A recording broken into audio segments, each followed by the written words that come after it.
ఓం శాంతి 14/12/2023 సాకార ఈశ్వరీయ మధుర మహావాక్యాలు. మధురమైన పిల్లలారా, తమ సౌభాగ్యాన్ని తయారు చేసుకోవాలి అంటే ఈశ్వరీయ సేవలో తత్పరులవ్వండి. మాతలకు, కన్యలకు తండ్రికి సమర్పితం అవ్వాలి అనే తీవ్ర ఉత్సాహం రావాలి. శివశక్తులు తండ్రి పేరును ప్రసిద్ధం చేయగలరు. ప్రశ్న: కన్యలందరికీ బాబా ఏ శుభ సలహానిస్తూ ఉన్నారు? జవాబు: ఓ కన్యలారా, మీరిప్పుడు అద్భుతాన్ని చేసి చూపించండి.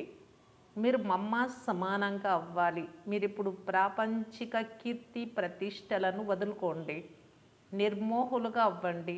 ఒకవేళ అధర్ కుమారీలుగా అయితే, అంటే వివాహం అయితే మచ్చ ఏర్పడుతుంది. రంగురంగుల మాయ నుండి మిమ్ములను మీరు రక్షించుకోవాలి. మీరు ఈశ్వరీయ సేవ చేస్తే వేలాది మంది వచ్చి మీ చరణాలపై పడతారు. ఓం శాంతి. శివశక్తులైన మీరు ఉప్పొంగి ప్రవహించేవారు. తండ్రిపై బలిహారం అవ్వాలి అనే తీవ్ర ఉత్సాహం ఉండాలి. దీనినే మౌలాయి మస్తి, అతీంద్రియ సుఖము లేక అనంతమైన ఖుషి అని అంటారు. ఎదురుగా ఎవరెవరు కూర్చొని ఉన్నారో తండ్రి చూడవలసి ఉంటుంది. వాస్తవానికి తరగతిలో విద్యార్థులందరిపై టీచర్ దృష్టి పడే విధంగా కూర్చోవాలి. కానీ ఇది సత్సంగం వలె అయిపోతుంది. కానీ ఏం చేయాలి? డ్రామాలో ఇలాగే నిర్ణయించబడింది. తరగతిలో నెంబర్ వారుగా కూర్చోబెట్టలేరు. పిల్లలు తండ్రి ముఖం చూడాలి అని ఎలా ఆశతో ఉంటారో తండ్రి కూడా అలాగే ఆతృతతో ఉంటారు. పిల్లలు లేని ఇల్లు అంధకారమయము అని భావిస్తారు. పిల్లలైన మీరు ప్రకాశింపచేయువారు. భారతదేశమునే కాక పూర్తి ప్రపంచాన్ని ప్రకాశింపచేయువారు. పాట: మాతా ఓ మాతా, నీవు అందరి భాగ్య విధాత. ఓం శాంతి. ఈ పాట కూడా మీ శాస్త్రమే. సర్వశాస్త్రాలకు శిరోమణి గీత. మహాభారతం, రామాయణం, శివపురాణం, వేద, ఉపనిషత్తులు మొదలైన శాస్త్రాలన్నీ గీత నుండే వెలువడ్డాయి. ఎంత విచిత్రం! వీరి వద్ద శాస్త్రాలేవీ లేవు. నాటకాల రికార్డులు వేస్తారు, అంటే సినిమా రికార్డులు వేస్తారు అని మీ గురించి అంటారు. కానీ ఈ రికార్డులలో వెలువడే అర్థంలోనే సమస్త వేద గ్రంథాలు మొదలైన వాటి సారం ఇమిడి ఉంది అని మీరు అంటారు. అప్పుడు రికార్డు వేశారు. ఇది మమ్మ మహిమ. మాతా ఓ మాతా, నీవు అందరి భాగ్య విధాత అనే పాట యొక్క రహస్యం బాబా చెప్తూ ఉన్నారు. మాతలైతే అనేక మంది ఉన్నారు, కానీ జగదంబ ముఖ్యమైనది. ఈ జగదంబయే స్వర్గ ద్వారాలను తెరుస్తుంది. మళ్ళీ ఆమె మొదట విశ్వ అధికారిగా అవుతుంది. తప్పకుండా తల్లితో పాటు పిల్లలైన మీరు కూడా ఉన్నారు. అందుకే వారికి మీరే తల్లి తండ్రి అని మహిమ ఉంది. శివబాబానే తల్లి తండ్రి అని అంటారు. భారతదేశంలో జగదంబ మందిరము మరియు జగత్పిత మందిరాలు కూడా ఉన్నాయి. కానీ బ్రహ్మకు అంత పేరు కానీ మందిరాలు కానీ లేవు. కేవలం అజ్మీర్లోని బ్రహ్మ మందిరం ప్రసిద్ధిగాంచింది. అక్కడ బ్రాహ్మణులు కూడా ఉంటారు. బ్రాహ్మణులు 2 రకాలుగా ఉంటారు: సారసిద్ధి బ్రాహ్మణులు మరియు పుష్కరిణి బ్రాహ్మణులు. పుష్కరంలో ఉండే వారిని పుష్కరిణి బ్రాహ్మణులు అని అంటారు. కానీ ఆ బ్రాహ్మణులకు ఇది తెలియదు. మేము బ్రహ్మముఖ వంశావళి బ్రాహ్మణులమని మీరంటారు. జగదంబ పేరు చాలా ప్రసిద్ధమై ఉంది. బ్రహ్మను గురించి అంతగా తెలియదు. ఎవరికైనా చాలా ధనం ప్రాప్తిస్తే సాధు సత్పురుషుల కృప అని భావిస్తారు. ఈశ్వరుడి కృప అని భావించరు. నేను తప్ప మరెవ్వరూ కృప చూపించలేరు అని తండ్రి చెప్తున్నారు. మనమైతే సన్యాసులను కూడా మహిమ చేస్తాం. ఒకవేళ సన్యాసులు పవిత్రంగా ఉండకపోతే భారతదేశం కాలిపోయి మరణించేది, అనగా వినాశనము పొంది ఉండేది. కానీ సద్గతి దాత అయితే ఒక్క తండ్రి మాత్రమే. మనుషులు మనుషులకు సద్గతిని కలుగజేయలేరు. సీతలైన మీరందరూ శోక వాటికలో ఉన్నారు అని బాబా తెలిపించారు. దుఃఖంలో శోకం కలుగుతుంది కదా. జబ్బులు మొదలైనవి వచ్చినప్పుడు దుఃఖం కలుగుతుంది. వ్యాధి పాలైతే ఎప్పుడు బాగవుతాము అనే సంకల్పాలు నడుస్తాయి. అలాగే జబ్బుతో ఉండాలని అనిపించదు, నయం చేసుకోవడానికి ప్రయత్నిస్తారు. లేకుంటే మందులు మొదలైనవి ఎందుకు తీసుకుంటారు? పిల్లలైన మిమ్ములను ఈ దుఃఖాలు, జబ్బులు మొదలైన వాటి నుండి రక్షించి కానుకనిస్తాను. మాయా రావణుడు మీకు చాలా దుఃఖమునిచ్చాడు, నన్ను సృష్టి రచయిత అని అంటారు. దుఃఖం ఇచ్చేందుకే భగవంతుడి సృష్టిని రచించాడా అని అందరూ అంటారు. స్వర్గంలో ఇలా అనరు. ఇక్కడ దుఃఖం ఉన్నందున భగవంతుడు ఎందుకు ఈ దుఃఖ సృష్టిని రచించారు, ఇక వేరే పనే లేదా అని మనుషులు అంటారు. కానీ తండ్రి అంటారు, ఇది తయారైన సుఖ దుఃఖాల ఓటమి గెలుపులాట. ఇది భారతదేశంపై రామ రావణుల ఆట. భారతదేశం రావణుడితో ఓడిపోయింది, మళ్ళీ రావణుడిని జయించి రాముడిదిగా అవుతుంది. శివబాబాను రాముడు అని అంటారు. అర్థం చేయించేందుకు రాముడి పేరును, శివుడి పేరును తీసుకోవాల్సి ఉంటుంది. శివబాబాయే పిల్లల నాథుడు. వారు మిమ్ములను స్వర్గాధిపతులుగా చేస్తారు. స్వర్గ ప్రాప్తియే తండ్రి వారసత్వం. అందులో పదవులున్నాయి. స్వర్గంలో అయితే దేవతలే ఉంటారు. అచ్చా, స్వర్గాన్ని తయారు చేసే వారి మహిమను వినండి. పాట. ఈ జగదంబయే భారతదేశపు సౌభాగ్య విధాత. ఆమెను గురించి ఎవ్వరికీ తెలియదు. అంబాజీ మందిరానికైతే దర్శనానికి చాలామంది మనుషులు వెళ్తూ ఉంటారు. ఈ బాబా కూడా బ్రహ్మబాబా చాలాసార్లు వెళ్ళారు. బబుల్నాథ్ మందిరానికి, లక్ష్మీనారాయణల మందిరాలకు కూడా అనేక సార్లు వెళ్ళి ఉంటారు. కానీ ఏమీ తెలియదు. ఎంత అవివేకిగా ఉండేవాడు. నేనిప్పుడు ఎంత బుద్ధిమంతుడిగా చేశాను. జగదంబ బిరుదు, భారతదేశ సౌభాగ్య విధాత ఎంత గొప్పది. మీరిప్పుడు అంబాజీ మందిరానికి వెళ్ళి సర్వీస్ చెయ్యాలి. జగదంబ 84 జన్మల కథను తెలిపించాలి. మందిరాలు చాలానే ఉన్నాయి. మమ్మ ఈ చిత్రాన్నైతే ఒప్పుకోరు. మంచిది, సరే. ఆ అంబామూర్తి గురించి అర్థం చేయించండి. జతలో ఈ పాటను కూడా తీసుకెళ్ళండి. ఈ పాటయే మీ సత్యమైన గీత. సర్వీస్ అయితే చాలా ఉంది కదా, కానీ సర్వీస్ చేసే పిల్లలలో కూడా సత్యత ఉండాలి. మీరు ఈ పాటను జగదంబ మందిరంలోకి తీసుకెళ్ళి అర్థం చేయించండి.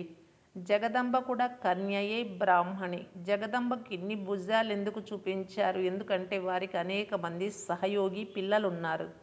శక్తి సైన్యం కదా, అందుకే చిత్రాలలో అనేక బాహువులను చూపించారు. శరీరాన్ని ఎలా చూపిస్తారు? బాహువుల గుర్తు సహజంగా సుందరంగా శోభిస్తుంది. కాళ్లను చూపిస్తే ముఖం ఎలా అయిపోతుందో చెప్పలేం. బ్రహ్మ కూడా భుజాలను చూపిస్తారు. మీరంతా వారి పిల్లలు, కానీ ఇన్ని బాహువులనైతే చూపించలేదు. కావున కన్యలు, మాతలు అయిన మీరు సర్వీస్లో తత్పరులవ్వాలి. మీ సౌభాగ్యాన్ని తయారు చేసుకోండి. అంబ మందిరంలో మీరు ఈ పాటను గురించి మహిమ చేస్తే చాలామంది వచ్చేస్తారు. పాత బ్రహ్మ కుమారీలు కూడా పొందనంత పేరు తీసుకొస్తారు. ఈ చిన్న చిన్న కుమారీలు అద్భుతాన్ని చేయగలరు. కేవలం ఒక్కరి గురించి కాదు, కన్యలందరికీ బాబా చెప్తున్నారు. వేలాది మంది వచ్చి మీ కాళ్లపై పడతారు. ఇతరులెవ్వరి ముందు వారి కాళ్లపై అంతమంది పడరు. అయితే ఇందులో లోక గౌరవ మర్యాదలను వదలాలి. పూర్తి నిర్మోహులుగా అవ్వాలి. నేను వివాహం చేసుకోను, పవిత్రంగా ఉండి భారతదేశాన్ని స్వర్గంగా తయారు చేయు సేవ చేస్తాను అని చెప్పాలి. అదర్ కుమారిపై అయితే మచ్చపడి ఉంటుంది. కుమారికి వివాహం అవ్వగానే మచ్చపడడం ప్రారంభమవుతుంది. రంగు రంగుల మాయ అంటుకుంటుంది. ఒక్క జన్మలోనే మనుషులు ఎలా ఉండేవారు, ఎలా అయిపోతారో చూడండి. మమ్మ కూడా ఈ జన్మలోనే అలా అయింది కదా. వారికి అల్పకాలిక పదవులు లభించాయి. మమ్మకి 21 జన్మలకు గౌరవము, పదవి లభిస్తుంది. మీరు కూడా నరుని నుండి నారాయణుడిగా, నారి నుండి లక్ష్మిగా అవుతున్నారు. సంపూర్ణంగా ఉత్తీర్ణులైతే మళ్ళీ దైవీ జన్మ లభిస్తుంది. వారికైతే అల్పకాల సుఖం ఉంటుంది, అందులో కూడా ఎంత చింత ఉంటుంది.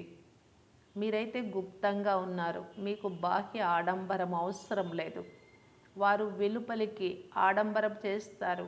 ఈ రాజ్యం మృగతృష్ణ సమానమైనది. శాస్త్రంలో కూడా ద్రౌపది అంధుడి సంతానం అంధులే అని అంటుంది. ఇప్పుడు దేనినైతే రాజ్యం అని భావిస్తున్నారో అది సమాప్తమయ్యే ఉంది. రక్తపు నదులు ప్రవహిస్తాయి. పాకిస్తాన్ మరియు భారతదేశం విభజన జరిగినప్పుడు ఇంటింటిలో ఎన్ని మారణ హోమాలు, దాడులు జరిగాయి. ఇప్పుడైతే నడివీధిలో దాడులు జరుగుతాయి. ఎంత రక్తం ప్రవహిస్తూ ఉంటుంది. దీనిని స్వర్గమని అంటారా? నూతన భారతదేశం, క్రొత్త ఢిల్లీ ఇదేనా? నూతన భారతదేశం అయితే ఫరిస్తాన్గా ఉండేది. ఇప్పుడైతే వికారాలు ప్రవేశించి ఉన్నాయి. ఇవి పెద్ద శత్రువులు. రామ రావణుల జన్మను భారతదేశంలోనే చూపిస్తారు. శివ జయంతిని విదేశాలలో జరుపుకోరు. రావణుడు ఎప్పుడు వస్తాడు మీకు తెలుసు. పగలు పూర్తి అయ్యి రాత్రి వస్తూనే రావణుడు వచ్చేస్తాడు. దీనిని వామ మార్గం అని అంటారు. వామ మార్గంలోకి వెళ్ళడం ద్వారా దేవతలకు ఏ గతి పట్టిందో కూడా చూపిస్తారు. పిల్లలు సర్వీస్ చేయాలి. ఎవరైతే స్వయం జాగృతులై ఉంటారో వారే ఇతరులను మేల్కొల్పుతారు. బాబా ఏమో శుభచింతకులు. వీరికి మాయ చెంపదెబ్బ ఎక్కడా తగలరాదు అని శుభకామన ఉంచుతారు. వ్యాధి ఉంటే సర్వీస్ చేయలేరు. జగదంబకి జ్ఞాన కలశం లభిస్తుంది, లక్ష్మికి కాదు. లక్ష్మి చేతిలో దానం చేసేందుకు ధనాన్ని చూపిస్తారు, కానీ అక్కడైతే దానము మొదలైనవి ఉండవు. దానం సదా పేదవారికి ఇవ్వబడుతుంది. కావున కన్యలు ఇలా మందిరాలకు వెళ్ళి సర్వీస్ చేస్తే చాలామంది వస్తారు, మెచ్చుకొని అభినందిస్తారు, కాళ్ళపై పడతారు. మాతలకు కూడా గౌరవం ఉంది. మాతలు వినగానే ప్రఫుల్లితులుగా కూడా అవుతారు. పురుషులకైతే తమ అహంకారం ఉంటుంది కదా. ఈ సాకార బాబా బాహ్యర్యామి అని, ఇతనిలో ఉండే నాథుడు నాథులకే నాథుడు అని బాబా అర్థం చేయించారు. కృష్ణుణ్ణి లార్డ్ అని అంటారు కదా, కానీ కృష్ణుని కూడా లార్డ్ ఆఫ్ లార్డ్, కృష్ణుడికి కూడా లార్డ్ ఆఫ్ లార్డ్ ఆ పరమాత్మయే. వారికి ఈ ఇల్లు ఇవ్వబడింది. కావున వీరు యజమాని మరియు భూస్వామిని, ల్యాండ్ లార్డ్, ల్యాండ్ లేడీ కూడా అయినారు. ఇతడు పురుషుడు మరియు స్త్రీ కూడా. విచిత్రం కదా. భోగ్ పెడుతున్నారు, మంచిది. బాబాకు అందరి ప్రియ స్మృతులు తెలపండి. ఖుషీతో పెద్ద ఉస్తాద్కు నమస్కారం పంపుతాము.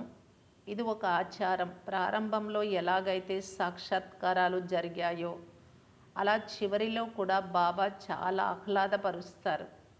ఆబులోకి చాలామంది పిల్లలు వస్తారు. ఎవరు ఉంటారో వారు చూస్తారు. మంచిది. అచ్చా. రాత్రి క్లాసు 8/4/1968. ఈ ఈశ్వరీయ మిషన్ కొనసాగుతోంది. ఎవరైతే మన దేవీ దేవతా ధర్మానికి చెందిన వారో వారే వచ్చేస్తారు. వారిది క్రైస్తవులుగా తయారు చేసే మిషనరీ. క్రైస్తవులుగా అయిన వారికి ఆ క్రైస్తవ వంశంలో సుఖం లభిస్తుంది, మంచి జీతము లభిస్తుంది. కనుక అనేక మంది క్రైస్తవులుగా మారిపోయారు. భారత్వాసులు ఇంత జీతాలు మొదలైనవి ఇవ్వలేరు. ఇక్కడ లంచగొండితనం చాలా ఎక్కువగా ఉంది. లంచం తీసుకోకపోతే ఉద్యోగాన్ని ఊడగొట్టేస్తారు. ఇటువంటి పరిస్థితుల్లో ఏం చెయ్యాలి అని పిల్లలు తండ్రిని అడుగుతారు. యుక్తితో పని చెయ్యండి, ఆ ధనాన్ని శుభకార్యంలో ఉపయోగించండి అని బాబా చెప్తారు. పతితులైన మనుషులను పావనంగా చేయండి, విముక్తిని కలిగించండి, ఇంటికి తీసుకెళ్ళండి అని ఇక్కడ అందరూ తండ్రిని పిలుస్తారు. తండ్రి తప్పకుండా ఇంటికి తీసుకెళ్తారు కదా. ఇంటికి వెళ్ళేందుకే ఇంత భక్తి మొదలైనవి చేస్తారు, కానీ తండ్రి వచ్చినప్పుడే తీసుకెళ్తారు. భగవంతుడు ఒక్కరే. అందరిలో భగవంతుడు వచ్చి మాట్లాడరు. వారు సంగమ యుగంలోనే వస్తారు. ఇప్పుడు మీరు అటువంటి విషయాలను నమ్మరు. ఇంతకుముందు అంగీకరించేవారు, ఇప్పుడు మీరు భక్తి చెయ్యరు. మొదట మేం కూడా పూజలు చేసేవారం, ఇప్పుడు మమ్ములను పూజ్య దేవతలుగా చేసేందుకు తండ్రి వచ్చి ఉన్నారు అని మీరందరికీ చెప్తారు. సిక్కులకు కూడా అర్థం చేయించండి. మనుషుల నుండి దేవతలుగా అని గాయనం ఉంది కదా. దేవతలకు మహిమ ఉంది. దేవతలు సత్యుగంలో ఉంటారు. ఇప్పుడు ఇది కలియుగం. తండ్రి కూడా సంగమ యుగంలో పురుషోత్తములయ్యే శిక్షణనిస్తున్నారు. దేవతలు సర్వోత్తములు, అందుకే అంతగా పూజిస్తారు. ఎవరినైతే పూజిస్తారో వారు ఎప్పుడో ఉండి వెళ్ళారు అని, ఇప్పుడు లేరు అని అర్థం. ఈ రాజధాని గడిచిపోయిందని భావిస్తారు. ఇప్పుడు మీరు గుప్తంగా ఉన్నారు. మనం విశ్వానికి అధిపతులుగా అవుతామని ఎవ్వరికీ తెలియదు. మనం చదువుకొని ఇలా అవుతామని మీకు తెలుసు. కావున చదువుపై పూర్తి గమనం ఉంచాలి. తండ్రిని చాలా ప్రీతితో స్మృతి చేయాలి. బాబా మనలను విశ్వ అధిపతులుగా చేస్తున్నారు అంటే ఎందుకు స్మృతి చేయము? మళ్ళీ దైవీ గుణాలు కూడా కావాలి. మంచిది. మధురాతి మధురమైన అపురూపమైన పిల్లలకు మాతాపిత బాప్దాదాల ప్రియ స్మృతులు మరియు గుడ్ నైట్. ఆత్మిక పిల్లలకు ఆత్మిక తండ్రి నమస్తే. ధారణ కొరకు ముఖ్య సారం. ఫస్ట్ పాయింట్, ఈ ప్రపంచంలో బాహ్య అలంకారాన్ని చేసుకోరాదు. షో పనికి రాదు. సంపూర్ణంగా ఉత్తీర్ణులయ్యేందుకు గుప్త పురుషార్థం చేస్తూ ఉండాలి. సెకండ్ పాయింట్, ఈ రంగురంగుల ప్రపంచంలో చిక్కుకోరాదు. నిర్మోహులుగా ఈ తండ్రి పేరు ప్రసిద్ధం చేసే సేవ చేయాలి. సర్వుల సౌభాగ్యమును మేల్కొల్పాలి. వరదానం, దిలారాముడైన తండ్రి స్మృతి ద్వారా 3 కాలాలను మంచిగా చేసుకునే ఇచ్ఛాముక్త్ భవ. ఏ పిల్లల హృదయంలో ఒక్క హృదయాభిరాముడైన తండ్రి స్మృతి ఉంటుందో వారు సదా వాహ్ వాహ్ అనే పాటలు పాడుతూ ఉంటారు. వారి మనస్సు ద్వారా స్వప్నంలో కూడా అయ్యో అనే శబ్దం వెలువడదు. ఎందుకంటే జరిగిపోయింది వాహ్, ఏమి జరుగుతూ ఉందో అది కూడా వాహ్, ఏమి జరగబోతుందో అది కూడా వాహ్. 3 కాలాలు వాహ్ వాహ్ అనగా మంచి కంటే మంచివి. ఎక్కడైతే అంతా బాగుంటుందో అక్కడ ఏ విధమైన కోరిక ఉత్పన్నం అవ్వదు. ఎందుకంటే అన్ని ప్రాప్తులు ఉన్నప్పుడే బాగుంది అని అంటారు. ప్రాప్తి సంపన్నులుగా అవ్వడమే ఇచ్ఛాముక్తులుగా అవ్వడం. స్లోగన్, సంస్కారాలను ఎంత శీతలంగా చేసుకోవాలి అంటే కోప సంస్కారం కానీ ఆవేశ సంస్కారం కానీ ఇమర్జ్ అవ్వరాదు. అవ్యక్త ఇషారా, బంధనాల నుండి ముక్తి అయ్యి జీవన్ముక్తి స్థితిని అనుభవం చేయటానికి బాప్దాదా తెలియజేస్తూ ఉన్నారు.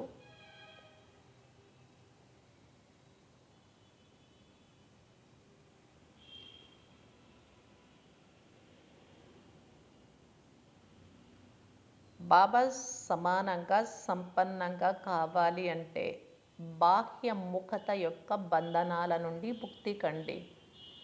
బాహ్య ముఖత యొక్క రస్న బయటకు భలే ఆకర్షితం చేస్తుంది, కానీ ఈ రస్న సూక్ష్మ బంధనాలతో సఫలత అనే గమ్యానికి దూరంగా చేస్తుంది. కనుక దీనిని కట్ చేయాలి. వ్యర్థమైనటువంటి సాధారణమైనటువంటి మాటలు మాట్లాడకండి. తక్కువగా, మెల్లగా, మధురంగా, సుఖదాయి మాటలు మాట్లాడాలి. డిస్టర్బ్ చేసేటటువంటి మాటల నుండి ముక్తులు కండి. క్రోధముక్తులుగా కావాలి. ఓం శాంతి.